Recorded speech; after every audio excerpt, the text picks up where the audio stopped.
Ao livro de Jonas, capítulo 3. Que bênção, que bênção. Obrigado, porque você veio, tá? É sempre bom, cada culto a gente vê pessoas, a cada culto a gente vê gente retornando. Que alegria. Deus está nos trazendo aí esse avivamento. Vá à cidade e pregue. É o tema da mensagem desta quinta-feira. Jonas 3, de 1 a 4. Vá à cidade e pregue.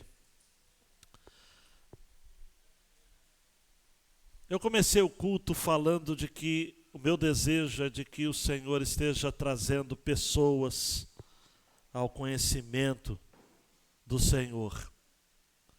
Mas como estes serão alcançados? Qual é o meio que Deus estabeleceu desde a eternidade para que homens sejam convertidos, sejam trazidos a Ele e se arrependam, sejam batizados? A pregação da palavra. A palavra está presente desde Gênesis, no capítulo 1. A palavra criou todas as coisas. Você vai encontrar repetidas vezes no capítulo 1 de Gênesis a expressão "e disse Deus, e disse Deus, e disse Deus, e disse Deus". É a palavra. É a palavra. Jesus vai dizer, amados, de que João vai estar falando a respeito de Jesus, que ele é a palavra. Ele é a palavra. No princípio era o Verbo, e o Verbo estava com Deus, e o Verbo era Deus. Jonas tinha um comissionamento. Logo no início do livro, você estudou aqui comigo, a palavra do Senhor veio a Jonas, filho de Amitai, Jonas 1:1, e o verso 2, vai agora à grande cidade de Nínive e prega contra ela, porque a sua maldade subiu até mim. E Jonas obedeceu parcialmente, se levantou, mas para fugir. O Senhor vai ao encalço de Jonas. E aí eu lhe recomendo, se você não ouviu, a ir no YouTube e ouvir a mensagem das tempestades. São aflições que Deus manda, que Deus envia aos seus santos e santas, justamente para dar um rearranjo, para se ajustar à rota. Na quinta passada, Jonas está de joelhos no ventre do grande peixe. E ele faz uma das orações mais belas de toda a Bíblia. Um comentarista disse que a oração de Jonas no capítulo 2 é um saltério, é uma coleção de salmos. Ele ora a palavra de Deus. E agora, no capítulo 3, Jonas, que ao final do capítulo 2, havia sido precipitado, para usar o termo que está no texto, embora seja um termo meio difícil, mas ele foi vomitado na terra, provavelmente ali na cidade de Jope, onde ele pegou o navio para fugir. Há quem diga que foi onde o grande peixe o precipitou. E de Jope até Nínive são 800 quilômetros. Um mês de viagem. E aí então, o imponderável acontece. Imponderável do ponto de vista humano, obviamente, né? Deus dá uma segunda chance ao profeta. Há quem diga, amados, repetidas vezes, que ao longo das Escrituras, o nosso Deus é o Deus da segunda chance. Eu até digo, por experiência particular, vendo na minha vida e na vida de tantas pessoas, que Deus é o Deus da segunda, da terceira, da quarta, da quinta. Eu poderia continuar aqui a noite toda falando. É o Deus das infinitas chances. E o interessante é que Deus dá a mesma missão, a mesma tarefa a Jonas. A palavra do Senhor veio a Jonas pela segunda vez. Olha o texto. Vai agora à grande cidade de Nínive e proclama a mensagem que eu te ordeno. Aqui é apenas uma mudança. Ao invés de falar filho de Amitai, ele só fala quem escreveu o texto, se foi Jonas ou algum outro redator, porque Jonas é um livro escrito na terceira pessoa, ele, Jonas. Então pode ter sido realmente um redator a posteriori. Memórias de Jonas. Jonas, filho de Amitai, não tem. Só tem Jonas. Segunda vez. E a outra diferença é que não há essa expressão prega contra ela porque a sua maldade subiu até mim. Ao seu lugar existe a expressão proclama, prega a mensagem que eu te ordeno. Só que no hebraico, amados, esse ordena significa eu te dei. E um tempo verbal não é explícito no hebraico como é na língua portuguesa. Por isso vale tanto para passado, presente ou futuro.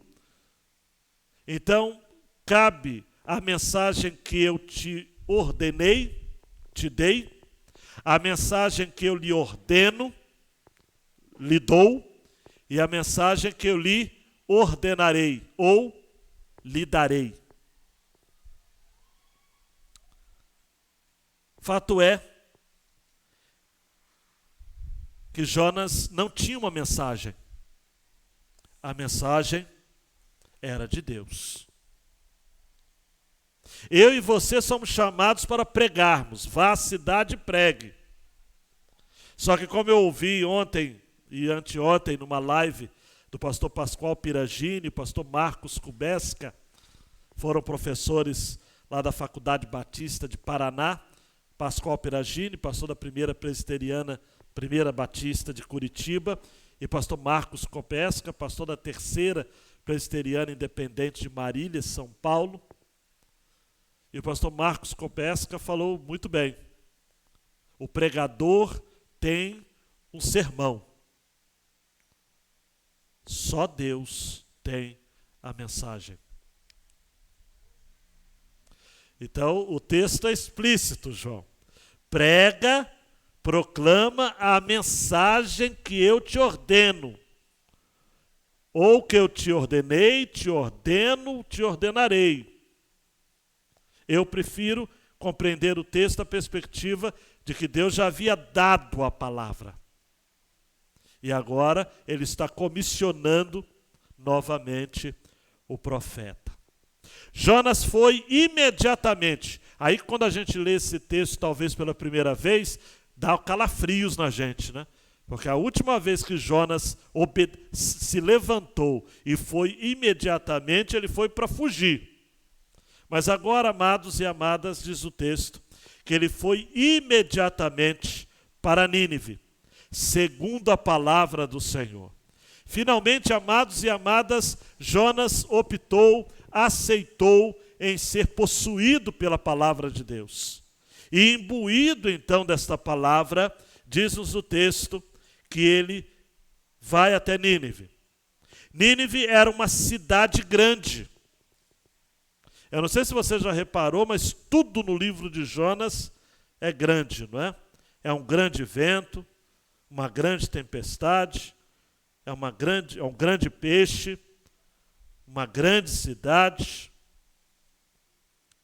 Tudo para demonstrar de fato de que o nosso Deus é um Deus de grandes desafios. Nínive era uma cidade grande.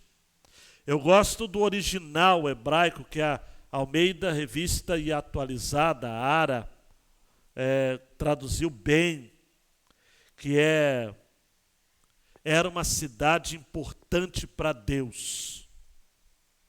A grandeza de Nínive não estava apenas na sua circunferência, na sua latitude, longitude, mas era uma cidade estratégica para Deus. E levava 3 dias para percorrê-la. Algo em torno de 96 quilômetros de um lado a outro, andando, pregando por dia. Jonas começou a percorrer a cidade por um dia, isto é, começou apenas a sua missão, clamando: Nínive será destruída daqui a 40 dias. Essa era a grande ideia da mensagem de Jonas, o resumo da mensagem de Jonas. E Jonas demonstra aqui o quanto ele está preocupado mais com a sua interpretação da palavra do que a palavra, embora a palavra fez algo acontecer, porque Jonas não disse Nínive poderá ser destruída. Ele disse Nínive será destruída. Mas aí, amados, essa mensagem é só uma preparação para a próxima quinta-feira, que nós vamos estar falando dos resultados da palavra de Deus. Porque de alguma forma absurda, amados e amadas, olhe para mim, absurda. O pregador tem responsabilidade em comunicar a mensagem que ele recebe de Deus. E quando eu falo pregador, pregadora, eu não estou falando apenas do modo formal como eu estou aqui, mas nós como igreja em Cristo Jesus. Agora, os resultados dessa pregação já não estão mais em nossas mãos. Os resultados, amados, estão nas mãos de Deus. Ele tem a mensagem, ele captura o pregador, e aqui capturou mesmo, mandando até um peixe engoli-lo. Ele manda esse homem, ele dá segunda chance para esse homem. Esse homem prega de má vontade, prega sem graça, prega com a faca nos dentes, com sangue nos olhos. E Deus salva uma cidade toda para demonstrar a loucura da pregação, a despeito da loucura do pregador. Deus usa. Deus usa. A grande ideia desta mensagem, vá à cidade, pregue, é essa. Deus nos chamou para pregarmos a sua palavra no contexto da nossa cidade. Há, amados, uma relação umbilical entre a palavra de Deus e a nossa cidade, e as nossas cidades. A divisão do texto eu julgo ser simples. Primeiro, Jonas vai à grande cidade, então eu e você precisamos ter isso como alerta. Vamos à grande cidade. Nós, crentes em Cristo Jesus, nós não podemos ter medo das cidades. Nós precisamos investir nas cidades. Nós precisamos entender, amados, que a cidade tem desafios.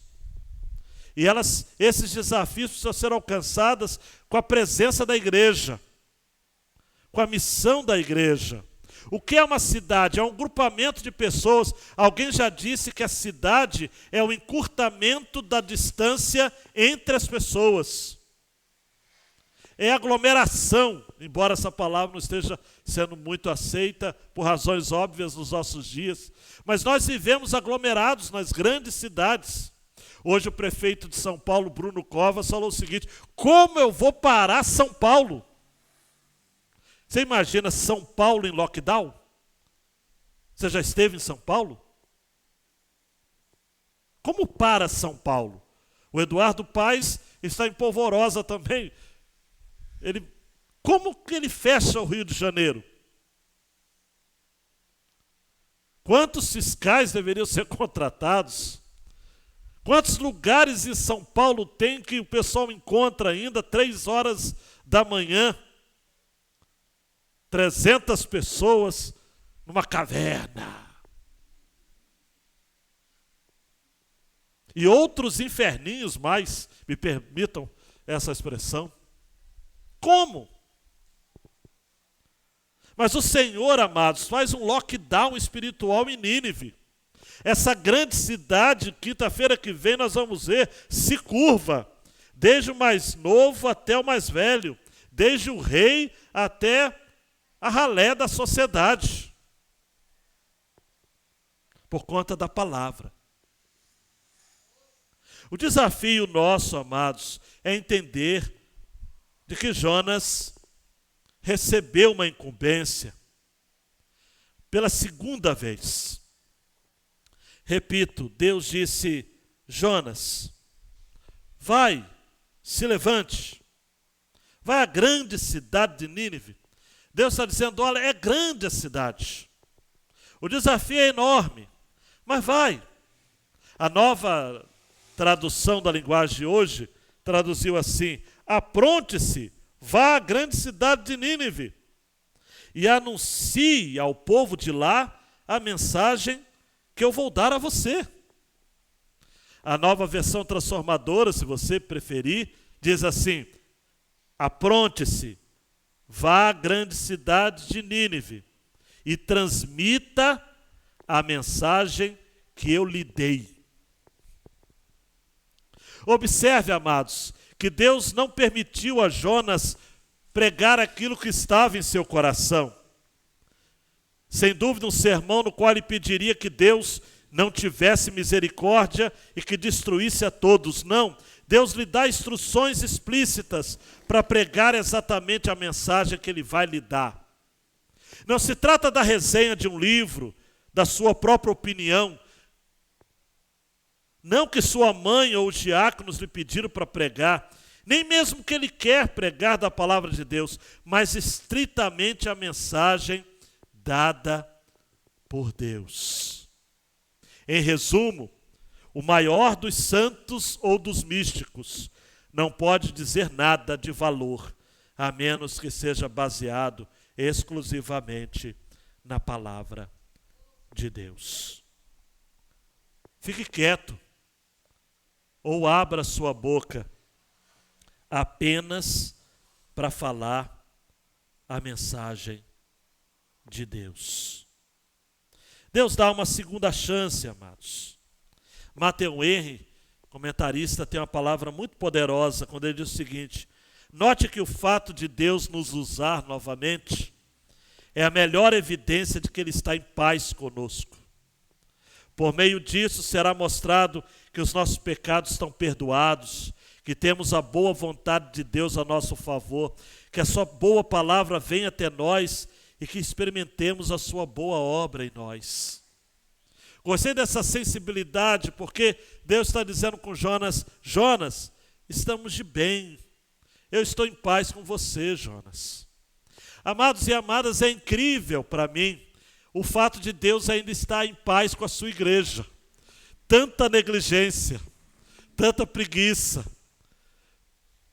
tanto pecado, tanta luxúria, tanto orgulho. E ao mesmo tempo, Deus continua nos dando da sua palavra. A cada semana, amados, a cada semana, o Senhor tem nos dado, a cada dia, o Senhor tem nos dado porções da sua palavra. Eu não quero lhes cansar com detalhes, mas Nínive era grande mesmo. Ela era cercada por um muro interior com cerca de 12,5 quilômetros de circunferência. Vivia na cidade mais de 175 mil pessoas.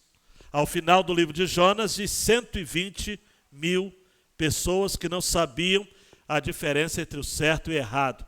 Se você interpretar a expressão não sabe discernir entre a mão direita e a esquerda como sendo crianças, aí coloca 600 mil pessoas sem sombra de dúvidas. Era um aglomerado de cidades, como as nossas capitais hoje, Rio, São Paulo, Recife, Porto Alegre, tem as cidades em volta, que é chamada de região metropolitana hoje, nós chamamos assim. Então havia o distrito de Nínive, que tinha 50, 100 quilômetros de um extremo ao outro. 3 dias era para atravessar a cidade toda, todo o conglomerado de 4 ou 5 cidades.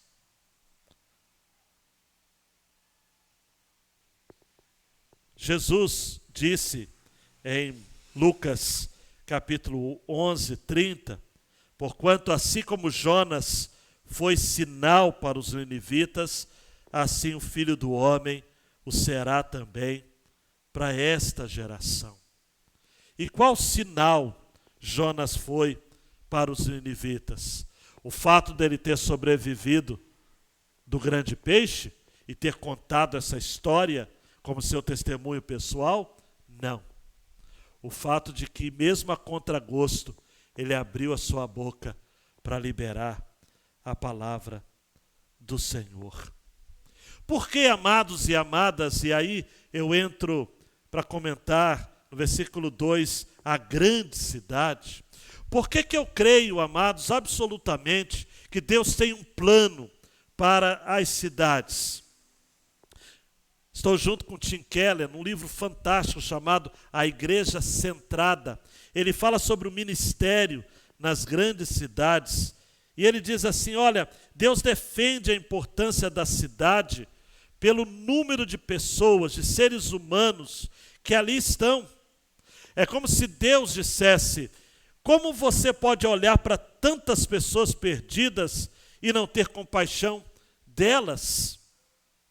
Esse é o motivo fundamental porque as cidades são importantes. Tim Keller chama isso de argumento visceral a favor da cidade.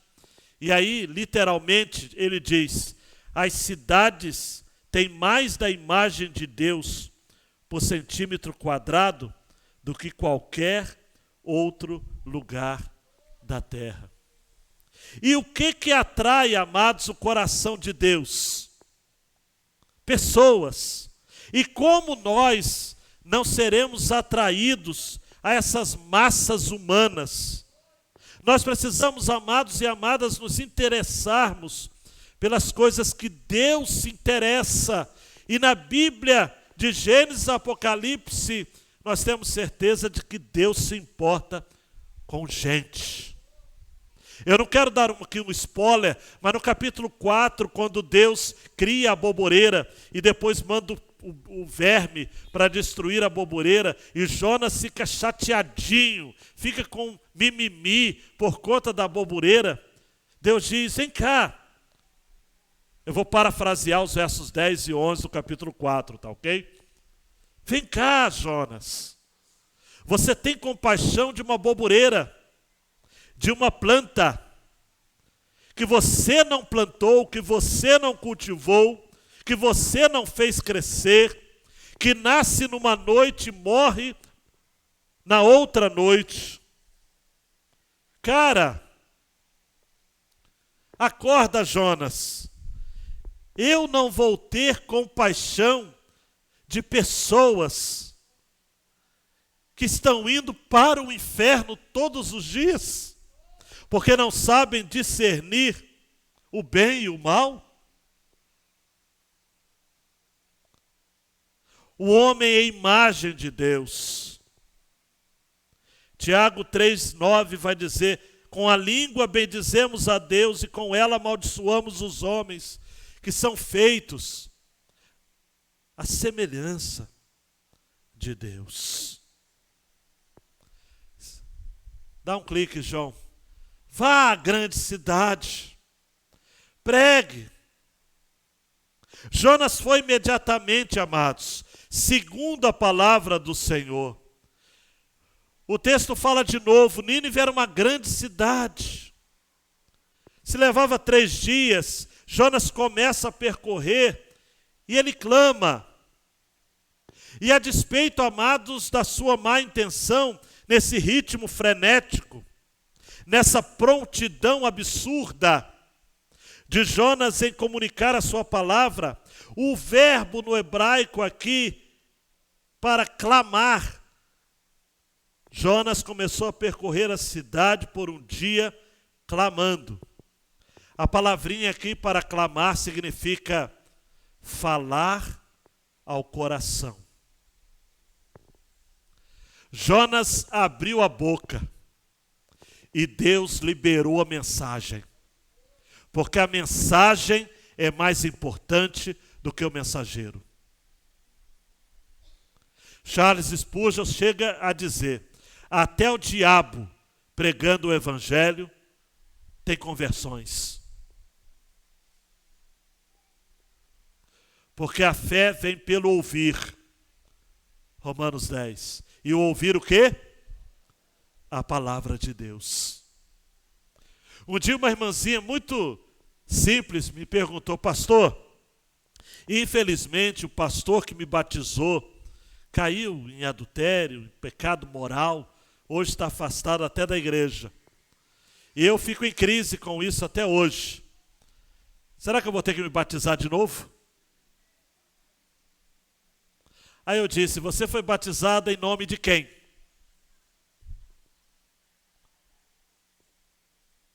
Do Pai, do Filho e do Espírito Santo.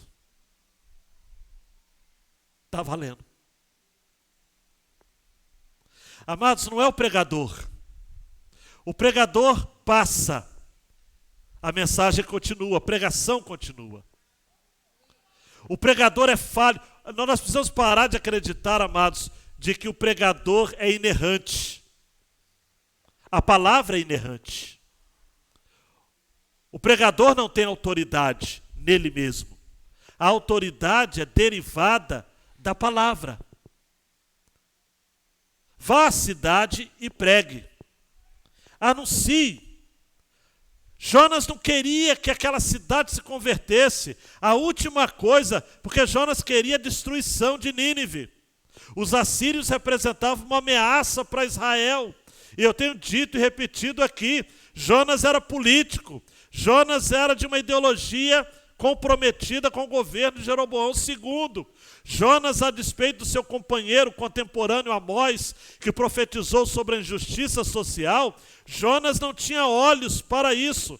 Jonas queria ver a prosperidade de Israel. Jonas queria ver a glória de Israel. E glória de Israel seria considerada na equação de Jonas. Glória de Israel igual desonra de Nínive.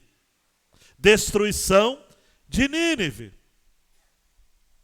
Mas Deus diz: leva a minha palavra. E Jonas prega: ainda 40 dias e Nínive será subvertida. 5 palavras no hebraico. Nínive será destruída. No original, Nínive será colocada de cabeça para baixo. Vai ser sublevada, revolvida. A despeito das motivações internas do mensageiro, a mensagem do Senhor sempre cumpre o que lhe foi destinada. A palavra de Deus tem alto potencial de vida ou de morte. Está preparado aí na cadeira? Se prepara mesmo. Isaías 55, 10 e 11. Porque assim como desce a chuva e a neve dos céus, e para lá não tornam, mas regam a terra, e a fazem produzir e brotar, e dá semente ao semeador e pão ao que come, assim será a minha palavra que sair da minha boca. Ela não voltará para mim vazia, antes fará o que me apraz e prosperará naquilo para que eu a enviei. Michael Orton disse o seguinte: A palavra de Deus não transmite somente informação, ela gera vida. Ela não é apenas descritiva, é eficaz, gera adoração, obediência, comunhão, discípulos. Quando Deus fala, algum tipo de mudança acontece. Sempre. Sempre. Por isso que eu quero ficar apenas por aqui. Porque o poder da palavra de Deus é algo que até os nossos dias tem gerado vida. Mas também tem gerado morte. Tem sarado, mas tem também ferido. É a palavra de Deus. A palavra de Deus é maior do que nós. A palavra de Deus é maior do que a igreja, é maior do que a denominação, ou não? É maior do que a nossa reputação, do que o nosso currículo. Você pode não crer, mas a palavra de Deus está dizendo, e se a palavra de Deus está dizendo, quem é você para questionar? O profeta vai dizer, quem sou eu, caco entre os cacos, para dizer para Deus, faça assim ou faça de outro jeito? A palavra. Aplicações, amados e amadas, João. O nosso Deus está em missão. Nos convida a participarmos do que Ele está fazendo no mundo. Se não atendermos, Ele nos chamará de novo, de novo, de novo. Olhe para mim, amados, antes que você saia daqui com mau entendimento. Porque tem gente que ouve e nunca entende.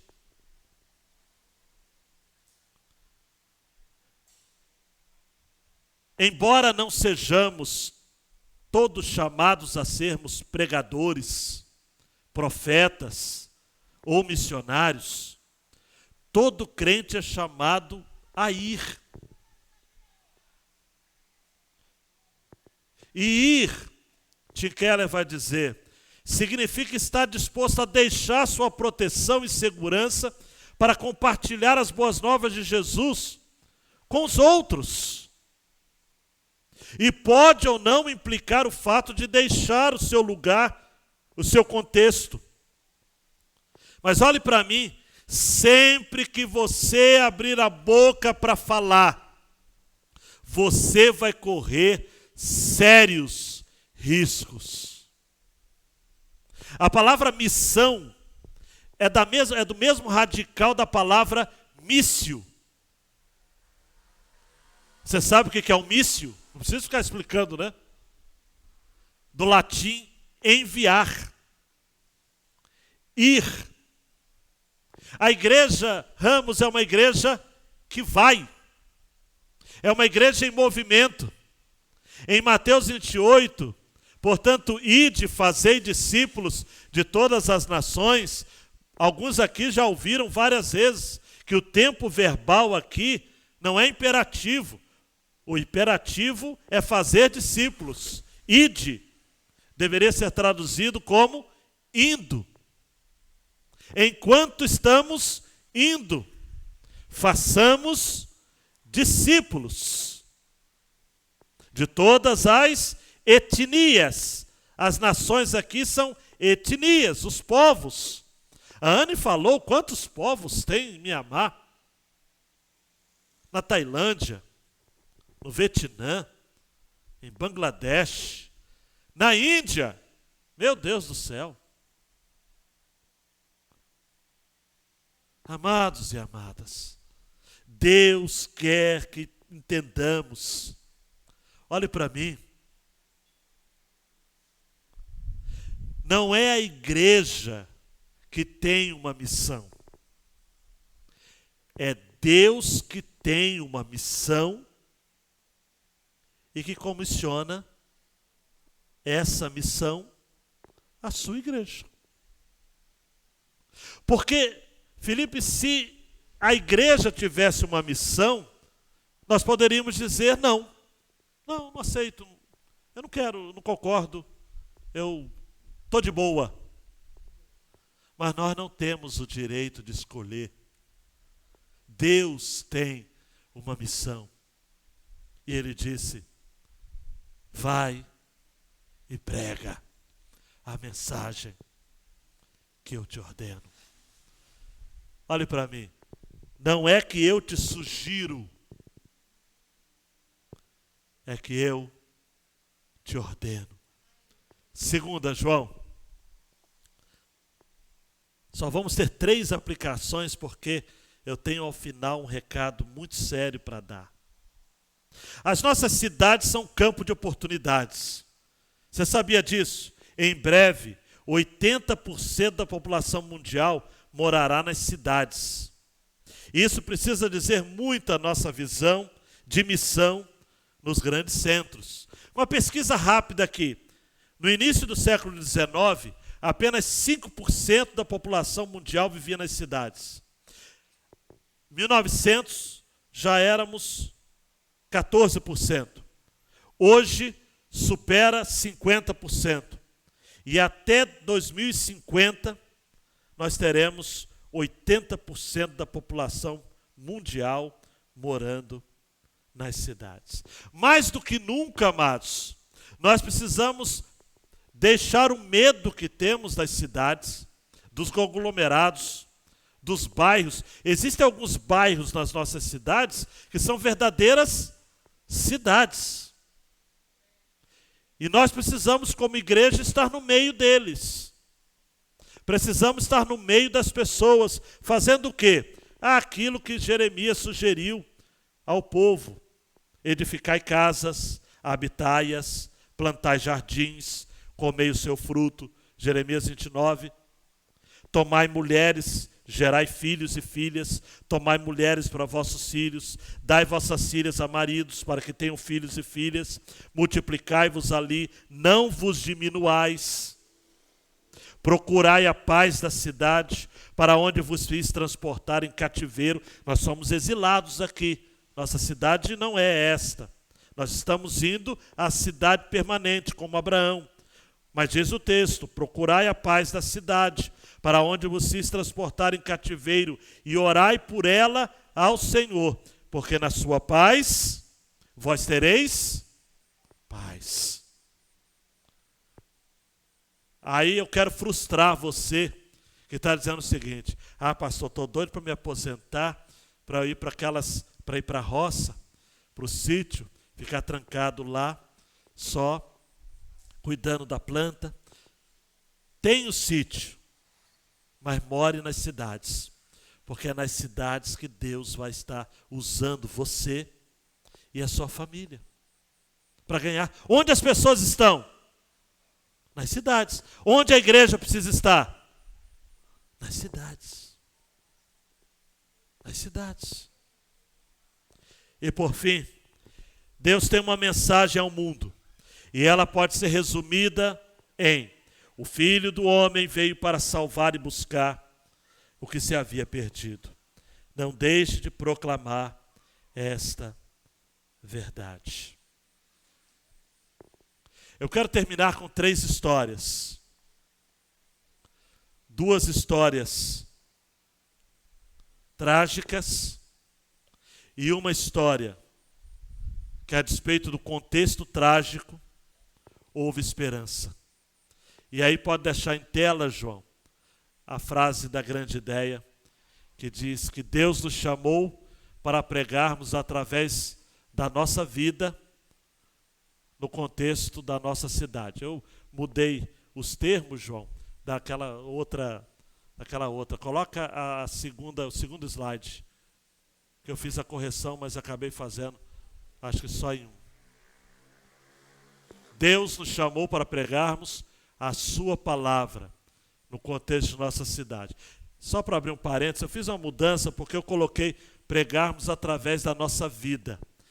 Mas depois eu pensei de que esse pregar através da vida tem sido desculpa para muita gente não abrir a boca, usando até uma mentira que para ficar mais rebuscada, se cita que é de São Francisco de Assis. Pregue o evangelho, se preciso for, use palavras. Francisco de Assis nunca disse isso. Ninguém, talvez o diabo, porque não existe pregar se você não usar palavras. Até mesmo se essas palavras forem língua brasileira de sinais. A palavra, você tem que usar palavras para falar. Então, Deus nos chamou para pregarmos a sua palavra. As primeiras histórias são trágicas. Olhe para mim, acompanhe. Num bar em São Paulo, pastor Isaltino, falecido, entregou um folheto a uma prostituta. E aproveitando então aquela oportunidade, essa mulher começou a abrir o seu coração. Era uma prostituta, como eu já disse, mas havia sido criada numa igreja evangélica. Um dia ela cortou o cabelo, algo que a sua igreja proibia. Foi excluída. Assim que seu cabelo cresceu, voltou a cortá-lo. Rebeldia no coração. Mas a igreja, que não podia mais se vingar nela, passou a perseguir o seu pai. Iria proibi-lo de tocar na banda da igreja, o que para ele era o que havia de mais importante. Seu pai, então, para não ser privado de tocar na orquestra, cedeu às pressões da igreja, cujos líderes recomendavam que ele deveria expulsar a filha de casa. Humilhada, a simplória mocinha do interior foi para a capital, São Paulo. Lá trabalhou como doméstica. Foi desencaminhada pelo filho do patrão e, grávida, foi posta na rua. Escreveu para o seu pai pedindo ajuda e o seu pai, um cristão convicto, disse que não mais a considerava como filha, porque ela havia cortado o cabelo e ainda mais agora que estava vivendo na imoralidade. Quem a acolheu e amparou foi a dona de um bordel. E agora, na prostituição, ela chora, tem saudades de casa, do evangelho, mas ela jamais vira amor na igreja. Nunca havia recebido amparo entre os crentes. Quanto ao seu pai, deve continuar tocando na orquestra da igreja, feliz, louvando ao Senhor. E se souber do ocorrido com a filha, poderá dizer: foi ela quem entrou pelo caminho da corrupção.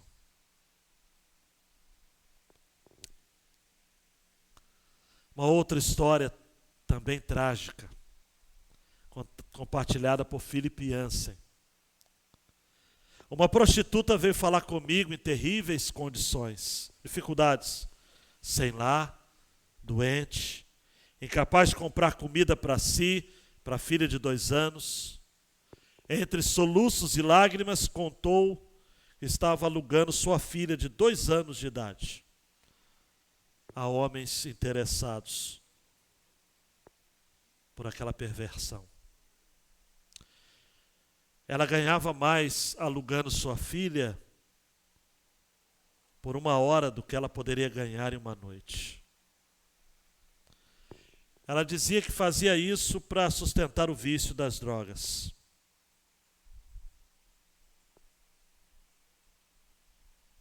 Finalmente, Philip perguntou a ela: você nunca pensou em ir a uma igreja para pedir ajuda?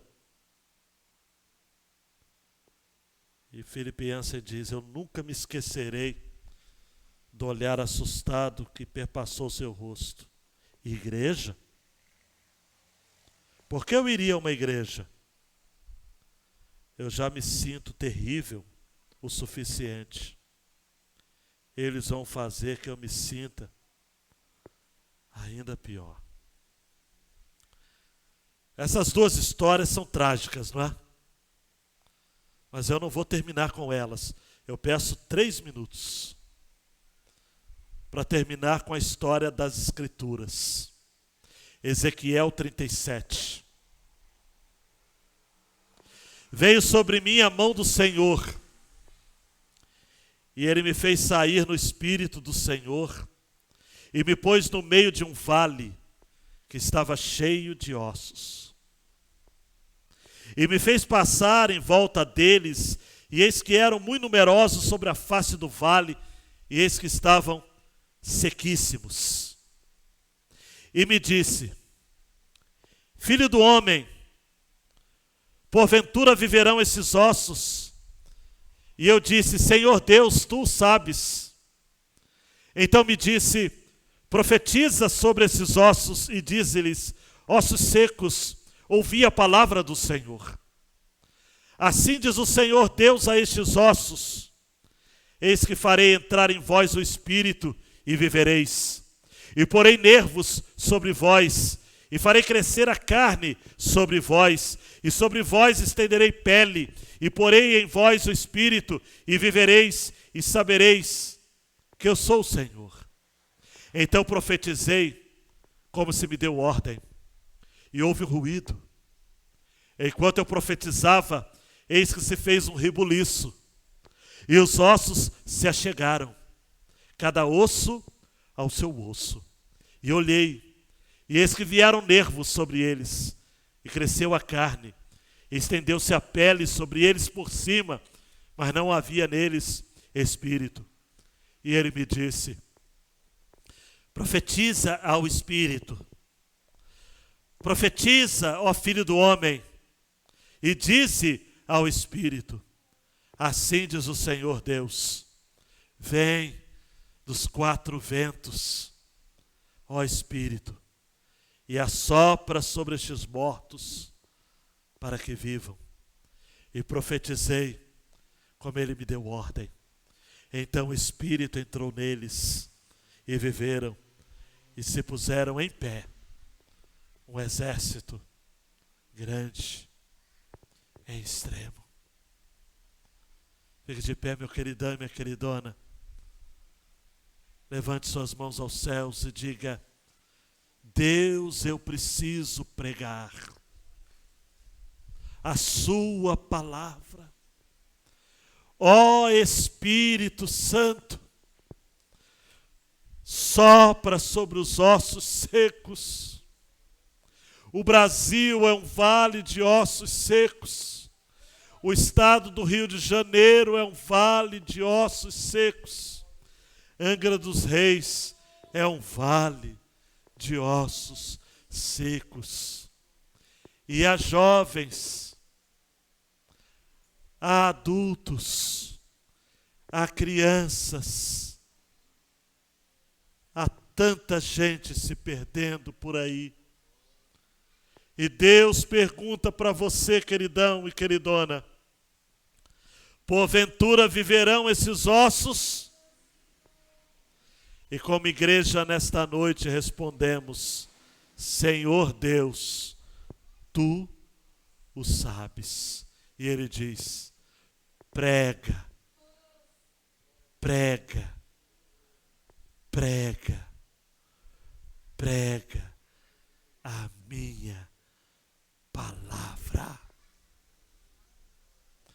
Deus, a sua igreja nesta noite se sente comissionada, como Jonas, a pregar a sua palavra.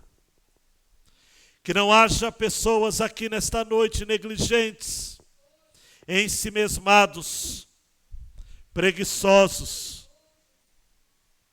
reticentes, temerosos, paralisados, mas que possamos abrir a boca, proclamar, irmos até as pessoas e falarmos a todas elas: há um Deus que lhe ama e lhe quer bem. Arrependa-se dos seus pecados, volte-se para Deus, hoje mesmo, porque o Filho do Homem veio para salvar e buscar o que se havia perdido. No nome de Jesus. Amém. E amém. Se assente, queridão e queridona, e sinta-se constrangido, convocado. Vá à cidade e prega. Prega. Prega a palavra. Há tempo e fora de tempo. Prega. Prega.